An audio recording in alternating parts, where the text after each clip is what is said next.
on the road again. Where we heading, Bob? We're heading to Greenville. Moosehead Historical Society. Gonna go hang a map. The Penobscot Nation's Cultural and Historic Preservation Department has had an excellent working relationship with the Moosehead Historical Society. As a thank you to the area, the Penobscot Nation agreed to display a place names set of maps at the Center for History on the banks of Moosehead Lake. Penobscot's James Eric Francis Sr., Jason Padilla, and Ryan Kelly installed the maps. It looks like it. It looks pretty big. Oh, that looks good. It looks perfect. Yeah. Looks I'm really good. Really happy about Yeah, it suits this spot for the Moosehead Cultural Heritage Center. It's in good light, and it's very exciting to have this map.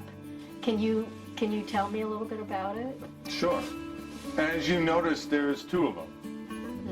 So this one over here is in English. So if you were to look at a place names map, so this is maps that denote Penobscot Place. So there's a lot of place names. These maps were developed by the Penobscot Nation Cultural and Historic Preservation Department. What was the reason for even thinking about doing this?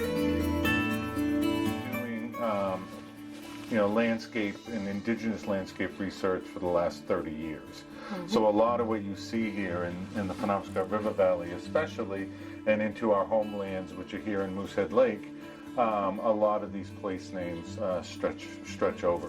And so we wanted to have a double-sided map. When someone buys one of these maps, which you have for sale at your facility here, they'll get English on one side and Penobscot on the other. And there's a little book that goes with this. Right, there's a key, right? Yeah, like a legend. Gazetteer, which is here. So from English to Penobscot, if you're looking up something here on the English map, you can go in and you can see Frog Pond, and where it's at. But if you're looking at the Penobscot side and you see something like Kətahkinawal, which is here, you can look that up in here from the Penobscot side. Which is Kətahkinawal is Big Bog Island. We get many visitors, and some are very familiar with the geography, but maybe not the place names, and there might be a little bit of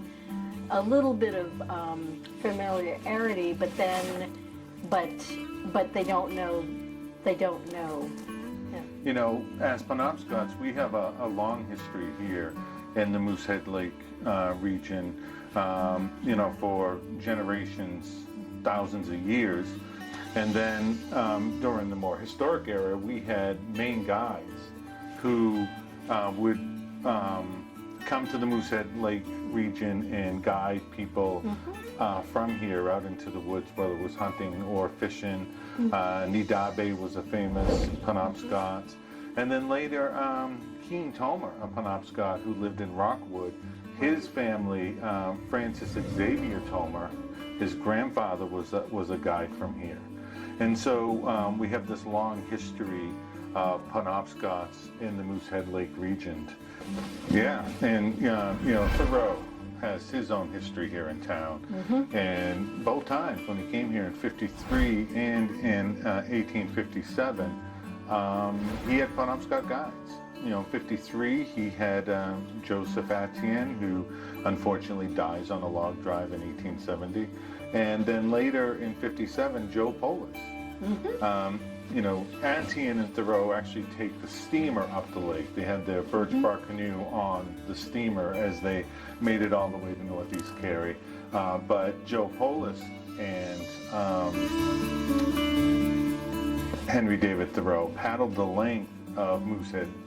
In fact, when they got near Kineo, Thoreau writes that, he says, "My guide tells me that this mountain that rises dark before us was anciently a cow moose." And he's talking about Kiniyo, and that story of the cow moose, it's quite extensive. You know, Glooskap shoots, picks up a stone and fixes it to a stick and notches it in a bow, shoots the cow moose dead, but they find that she had turned to stone. You know, so this story is outlined on this map, and also the journey of the calf moose that was with her and his way to his demise in Penobscot Bay. And I think people need to hear that, and especially here, because Kiniyo is, in today's world too, is such a spot. It is. And they want to know the stories, and they want to know the history of it, and even today, that outline, of course, of the moose in your oral history shows. Yeah. And so when people come here, they get a little bit of understanding about that. And as the Regional Historical Society, that's what we want. Yeah. What does this mean? Because when it's What does what mean? Well, these red lines, because when I look at a map, this is a little bit strange to me, because I don't see any county lines. I don't see. I know Moosehead Lake, but what is this? We purposefully took out those things that we can identify Maine quite readily. You know, one is Interstate 95 as it comes up through. That's not there. Route 2, Route 6, Route 15. Those aren't here. But what you do see is these red lines, and these red lines are canoe routes. And if you look closely at these canoe routes, you see those little dots right there? Little tiny dots. There's some here. Those are portages. That's when you have to take your canoe out of the water and walk between, in the case of like right here, one watershed, which is the Penobscot, into the Aroostook watershed, which is here. So this was the roads back in the day.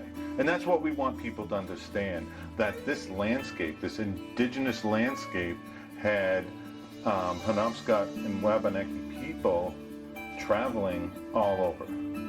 And with these major river systems, the Kennebec and the Penobscot, you really see the interplay between how the portages work. Yeah, so I want to show you, come out and see this, the Thoreau Wabanaki Trail Festival sculptures. Oh, look at that. And it's very important to our region, and hopefully to you.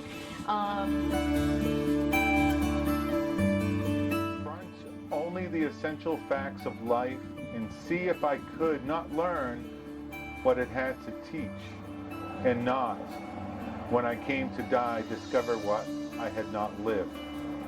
And wildness is the preservation of the world. Wildness. And that's before the term wilderness.